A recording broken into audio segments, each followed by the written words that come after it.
Ce matin, que faire lorsque l'espoir n'est plus? Je ne sais pas si ça vous est déjà arrivé, là, le désespoir.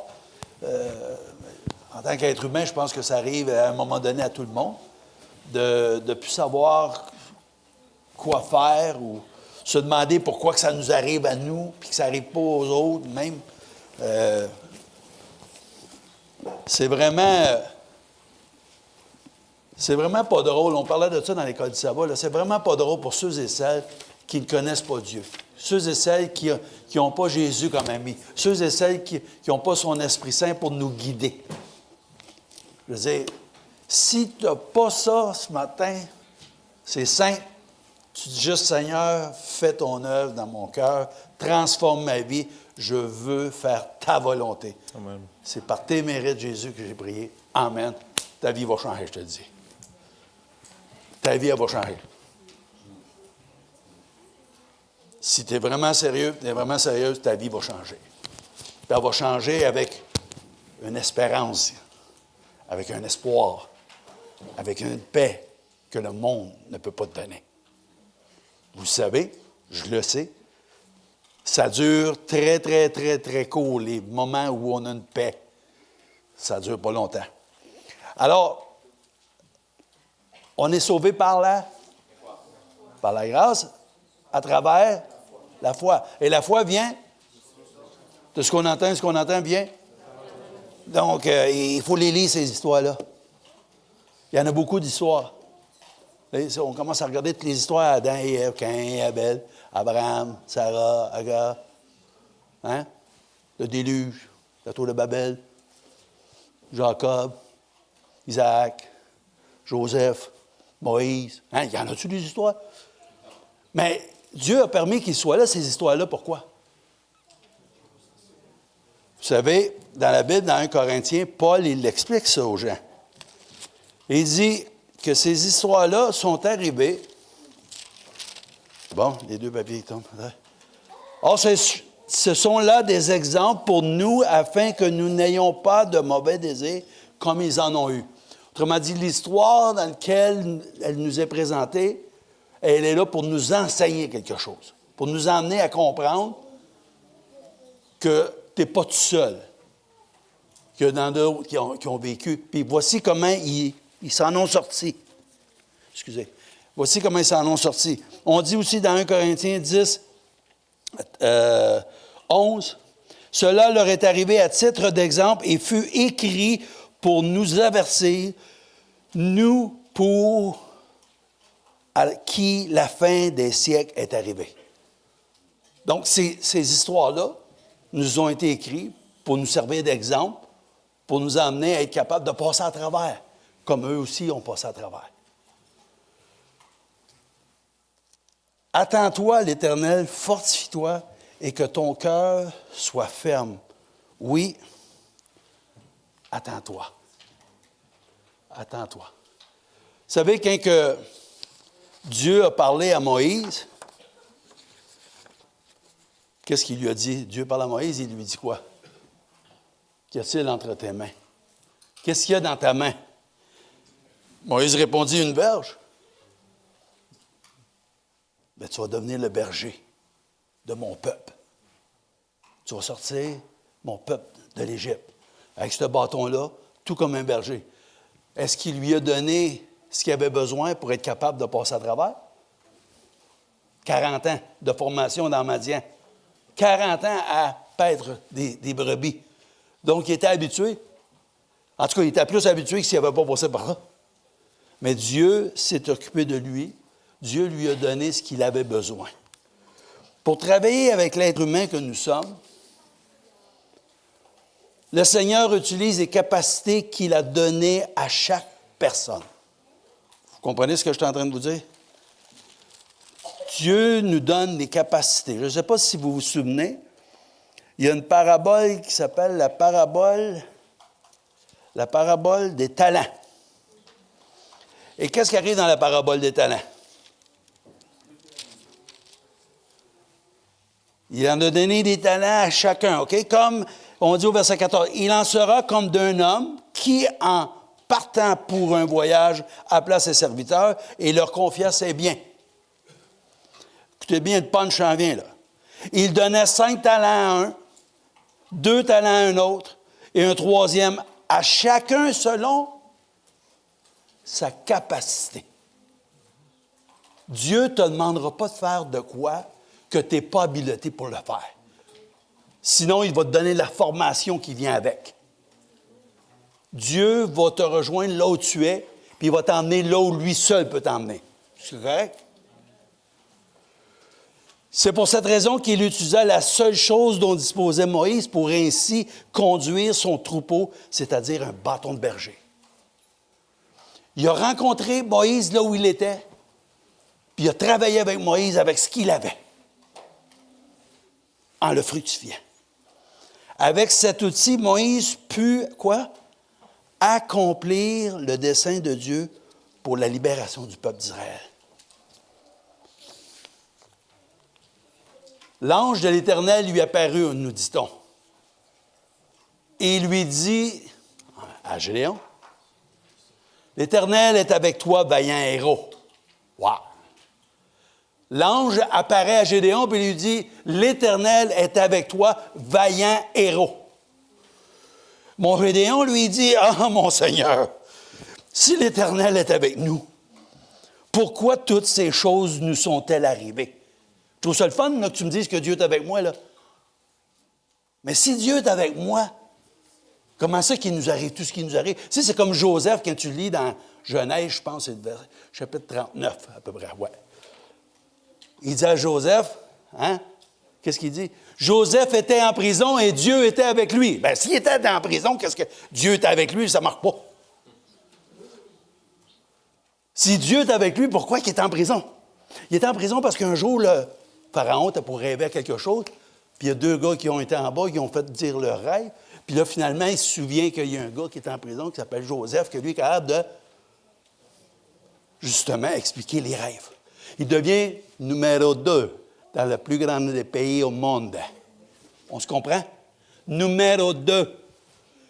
Le Pharaon, il dit, maintenant, c'est toi qui vas contrôler tout ce qui est ici. Je vais juste avoir moi plus haut que toi. Il était en prison, pourquoi?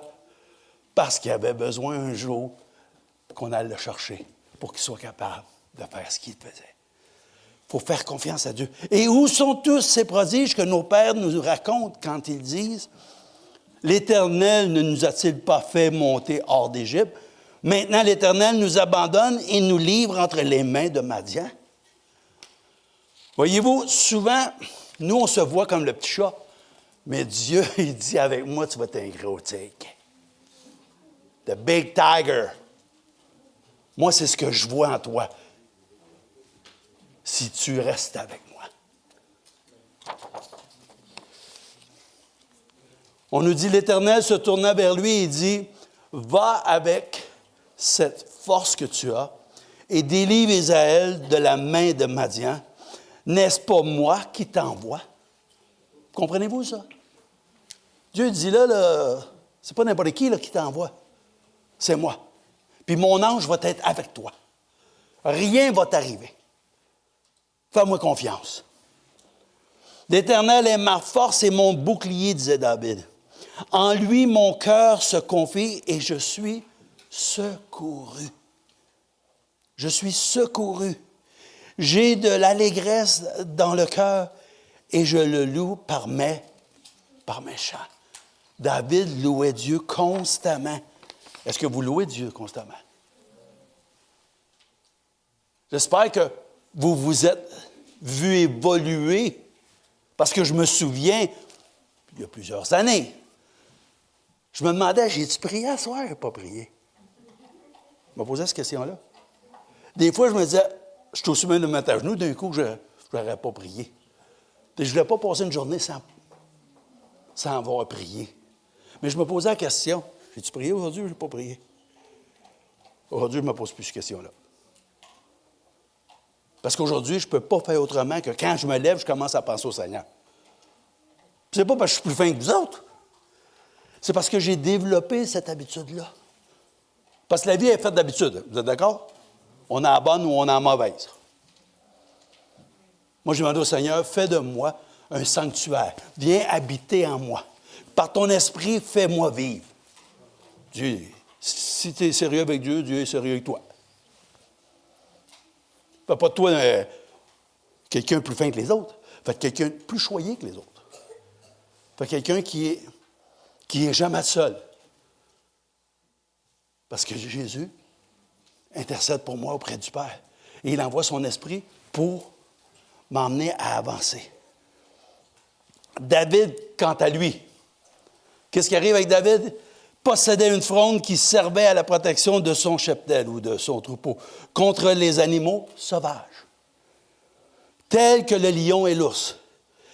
Et c'est par cette même fronde que l'Éternel opéra une grande délivrance devant les Philistins menés par le géant Goliath. Témoignage qu'on raconte dans 1 Samuel 17, 49. On dit dans 1 Samuel 17, 50, « Ainsi, avec une fronde et une pierre, David fut plus fort que les Philistins, et il le terrassa et lui ôta la vie sans avoir d'épée à la main. » Je ne sais pas pour vous autres, mais quand son père l'envoie aller porter la nourriture à ses 3 frères qui sont sur le champ de bataille, David, lui, pendant qu'il s'en va là, il a hâte de savoir ce qui s'est passé. Puis lui, il pense à ça positivement. Là. Parce que lui, il dit, si Dieu est avec nous, qui sera contre nous? Pour lui, la victoire est déjà là. Mais là, il arrive, là, puis tout le monde sont là, puis ils ont l'air perplexes, puis ils se demandent ce qui se passe. Puis là, David s'informe, il dit, qu'est-ce qui se passe? Tu vois pas le géant là-bas? Ouais. Ah, mais il faut affronter lui avant. Là. OK? C'est qui y va? Bien là, il n'y a pas personne. Mais tu vas y aller, moi.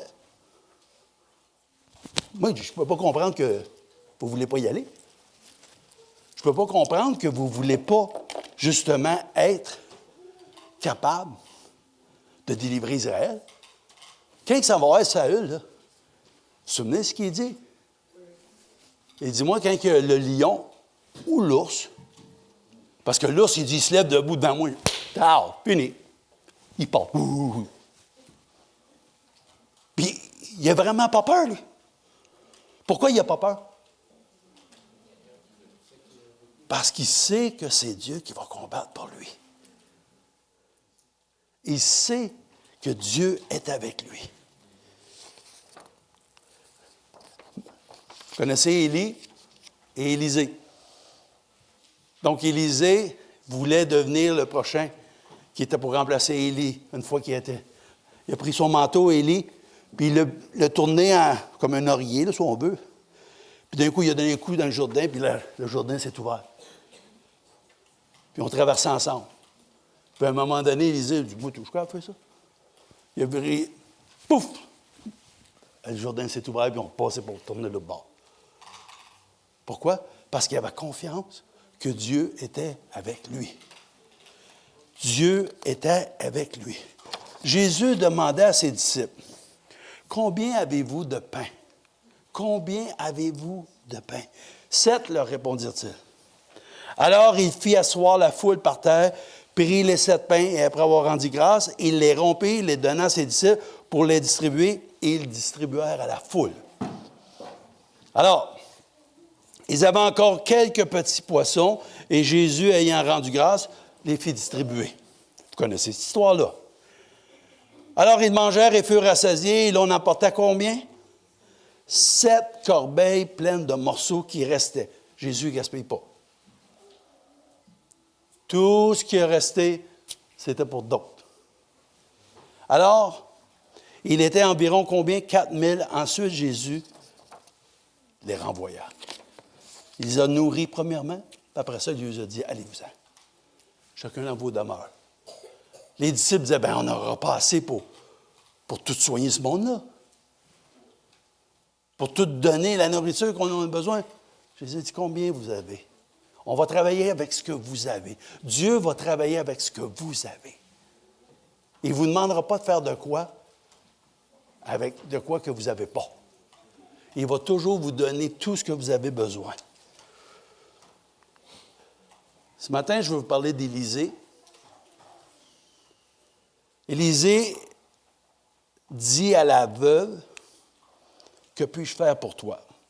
Puis pour ceux qui ont une Bible encore, parce que je pense que ça se fait rare, ça, les Bibles. On va aller dans 2 Rois, chapitre 4. Vous ne devriez jamais l'avoir loin de vous autres, la Bible, parce qu'un jour, il n'y aura pas de Wi-Fi, puis vous ne pourrez pas lire.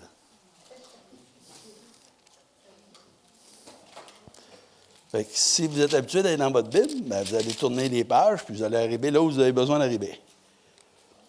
On dit, il y a 7 versets. 2 Rois, chapitre 4, versets 1 à 7. Une femme parmi celles des fils des prophètes cria vers Élisée en disant, « Ton serviteur, mon mari, est mort. Et tu sais que ton serviteur craignait l'Éternel. Or, le créancier est venu pour prendre mes 2 enfants et en faire ses esclaves. » Parler de désespoir. La madame, là, une claque. Elle est pour perdre ses 2 fils. Elle a perdu son mari. Elle va se retrouver toute seule comme veuve. Pas évident en Israël d'être toute seule comme veuve. Pensez-vous que ce n'est pas drôle, ça? Mais regarde bien ce qu'elle fait. Élisée lui dit, le prophète lui dit, parce qu'elle a été voir le prophète, parce qu'elle voulait parler avec Dieu. Puis pour parler avec Dieu, il fallait qu'elle parle à son prophète. On est d'accord? Élisée lui dit, « Que puis-je faire pour toi? » Si j'avais été là, j'aurais dit, pour moi, il ne comprend pas quand je parle. Mais Élisée, c'est un gentleman, il lui dit, « C'est quoi que tu veux que je fasse pour toi? » Alors, indique-moi ce que tu as dans ta maison. Alors la veuve répondit, ta servante n'a rien d'autre à la maison que quoi? Qu'un flacon d'huile. C'est tout ce que j'ai. Mais un flacon d'huile, c'était beaucoup parce qu'avec un flacon d'huile, on faisait de la nourriture, on soignait les malades, on allumait les lumières. Alors, l'huile, c'était très, très, très important. C'est comme l'électricité aujourd'hui. Alors, il dit alors, va demander au dehors des récipients. Tu me dis que tu as juste un flacon d'huile? Bien, moi, je te dis, va dans tout le village, va demander à tout le monde des récipients vides. Bien important. Toi et tes fils, vous allez aller voir tout le monde qu'il y a dans le village. Vous allez lui demander à tous et chacun de bien vouloir vous donner des vases vides. Puis sais-tu quoi? Ne demande pas seulement un peu, demande tout ce que tu peux. Pas moi qui dis ça, c'est ici. Et il dit, chez tous tes voisins, des récipients vides et n'en demande pas un petit nombre. OK? Dieu va faire un miracle, mais toi, tu fais partie du miracle. Quand Lazare était mort, puis Jésus était pour le ressusciter, qu'est-ce qu'il a dit? Il a dit rouler la pierre. Vous êtes capable de faire ça? Rouler la pierre. Moi, on va le ressusciter, vous autres, roulez la pierre pour qu'il puisse sortir de là. Donc, il y a une partie qui est la nôtre. Quand tu seras rentré, tu fermeras ta porte sur toi et sur tes fils.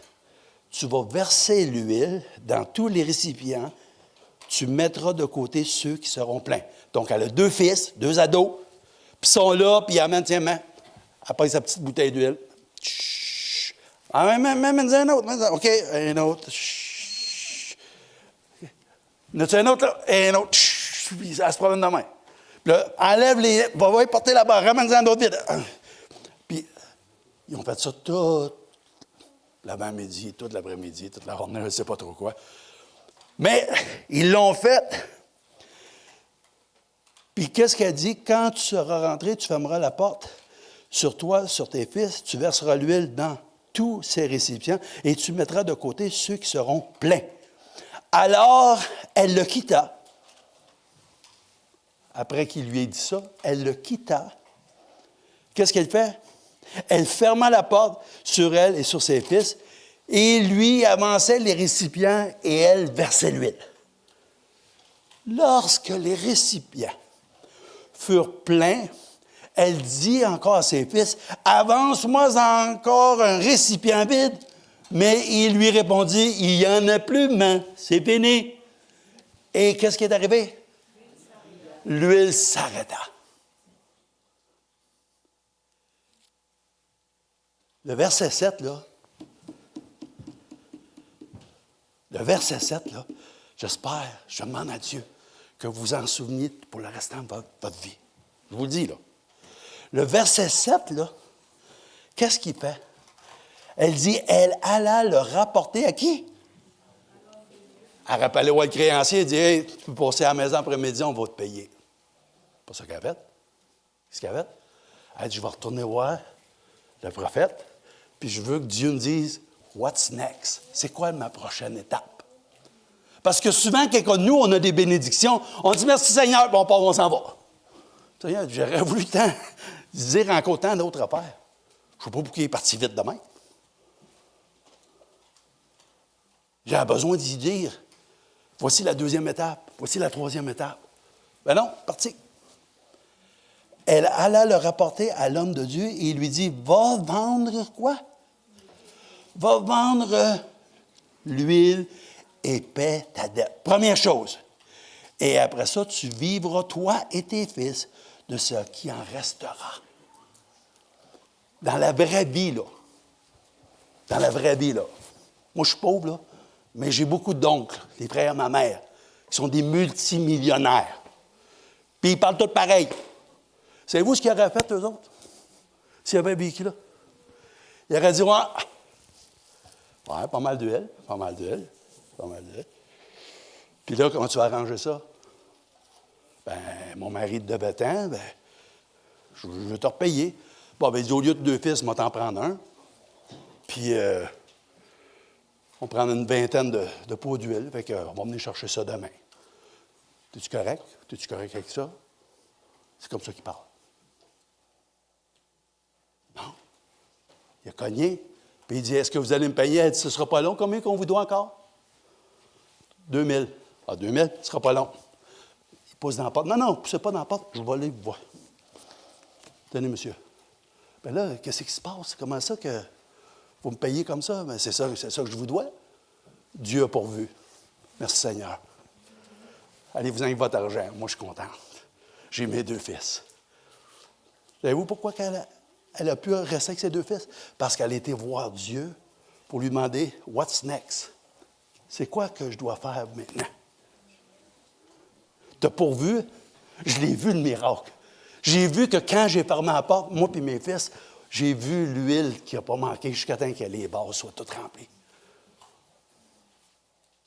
J'ai vu la bénédiction. Est-ce que vous avez vu la bénédiction? Voici que des fils, au psaume 127, verset 3-5, voici que des fils sont un héritage de l'Éternel. Le fruit des entrailles est une récompense. Comme les flèches sont dans la main des héros, ainsi sont les fils de la jeunesse. Parce qu'ils vivent dans une société agraire. Les fils travaillent au champ. Ils ramènent, ils cultivent, ils sèment. Ils ont besoin. Les gens ont besoin de leurs fils. C'est une bénédiction d'avoir des enfants. Le Seigneur veut se servir avec puissance des dons et des talents qu'il t'a donnés. Je vous le dis. Dieu va vous bénir. Demandez-lui, que veux-tu que je fasse pour l'avancement de ton œuvre?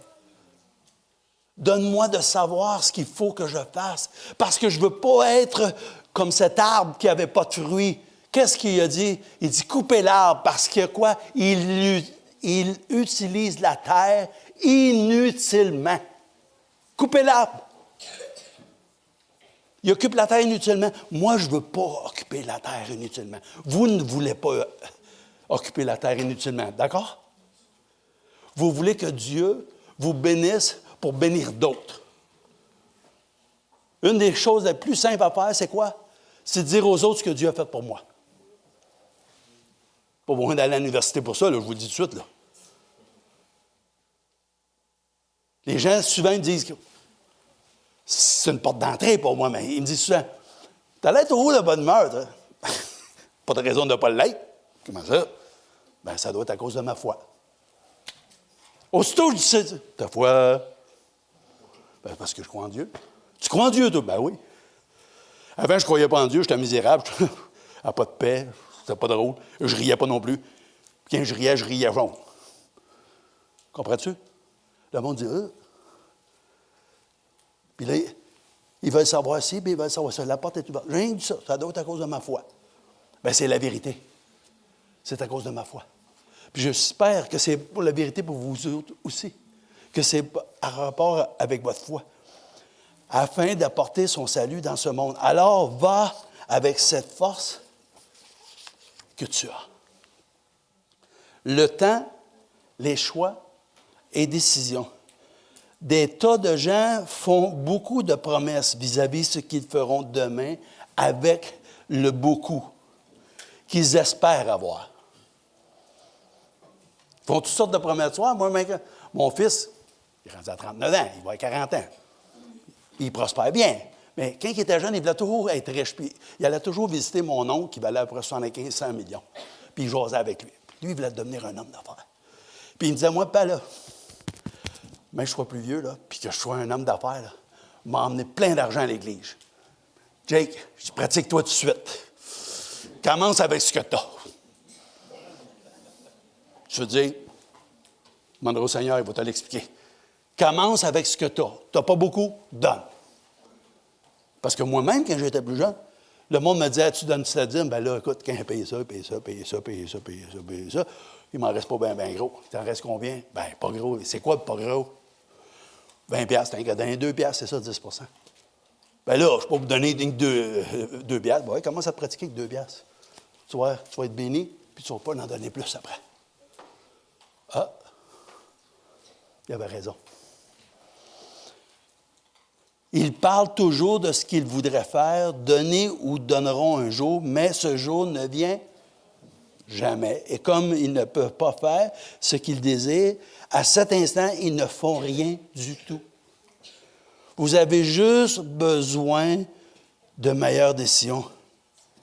Tu n'as pas besoin de plus de temps. Tu as besoin de prendre des meilleures décisions. La Bible dit, va avec cette force que tu as, même si c'est peu. Même si c'est peu. Il est important de comprendre que Dieu ne nous donne pas d'aller avec la force qu'on n'a pas. Ce serait injuste de sa part. Si ce que tu as est peu, n'essaye pas de donner beaucoup.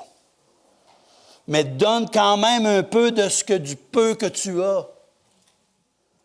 Ça peut être du temps, ça peut être de l'amour, ça peut être de l'argent, peu importe. C'est pas juste de l'argent, là, je vous parle ici, là. De prendre du temps pour les autres. La meilleure façon pour augmenter le potentiel du peu qu'on a est d'en donner une partie. Car Dieu augmente nos forces pendant la marche. C'est pendant qu'elle versait l'huile que l'huile coulait dans les vases vides et qu'ils se remplissaient. Ça avait été nonchalant, elle aurait dit, « Ah, ben là, les petits gars, là, prenez un break, là, on va prendre un break, là. Ma l'huile que là, personne... il ne faut pas que personne touche à ça, là. » Pensez-vous qu'on aurait eu le même miracle dans la Bible? On n'aurait jamais entendu parler. C'est parce qu'avec dévotion, elle a fermé la porte. Elle a dit à ses fils, « Emmenez-moi les vases. Moi, je vais les remplir. » Mais finalement, c'est-tu elle qui les a remplis? C'est Dieu qui l'a rempli.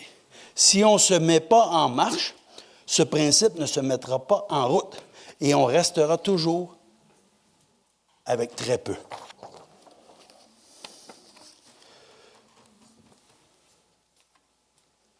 La dernière slide que je veux vous montrer, c'est faites ce que vous devez faire. Faites ce que vous devez faire. Si vous faites ce que vous devez faire, le Seigneur fera pour vous ce que vous ne pouvez pas faire et que lui seul peut faire. Alors, mettons notre foi en lui.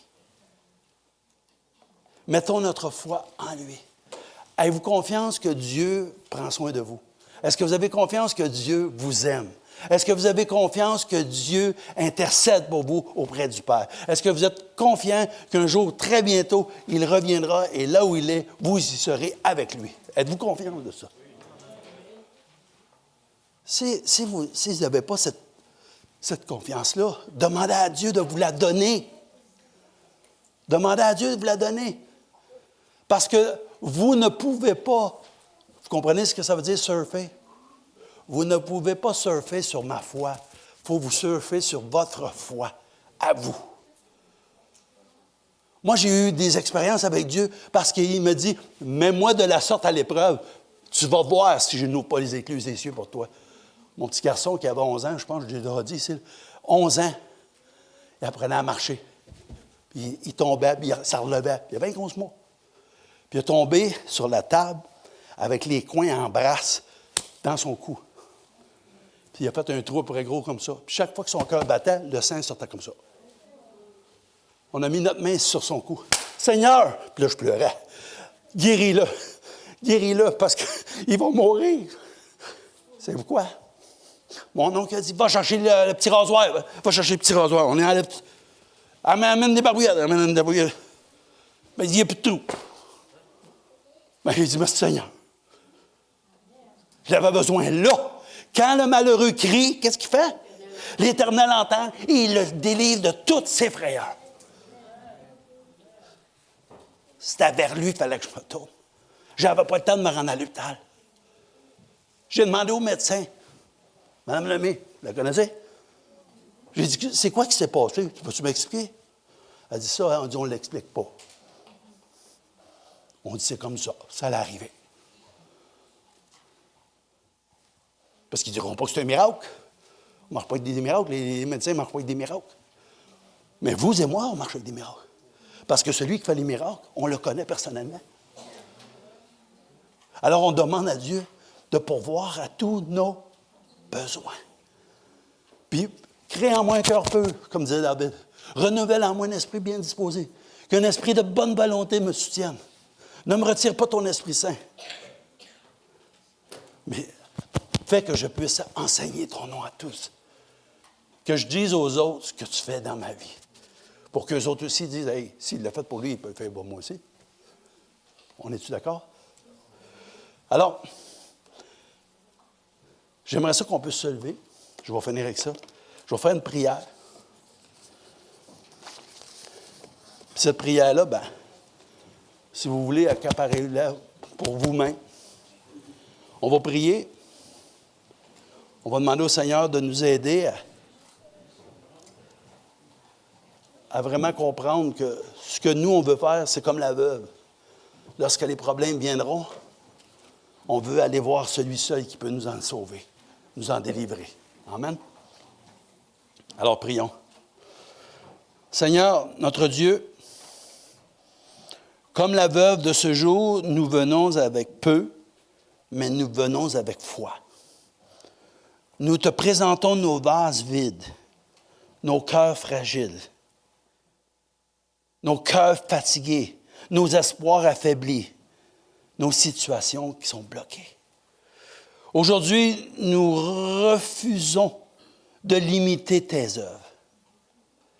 Nous refusons de fermer nos vases par la peur, par le doute, par le découragement.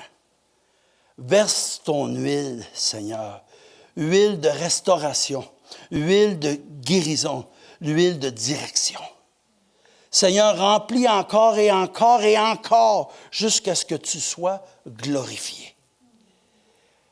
Et tant qu'il y aura des vases ouverts à être remplis, que ton huile, Seigneur, ne s'arrête jamais.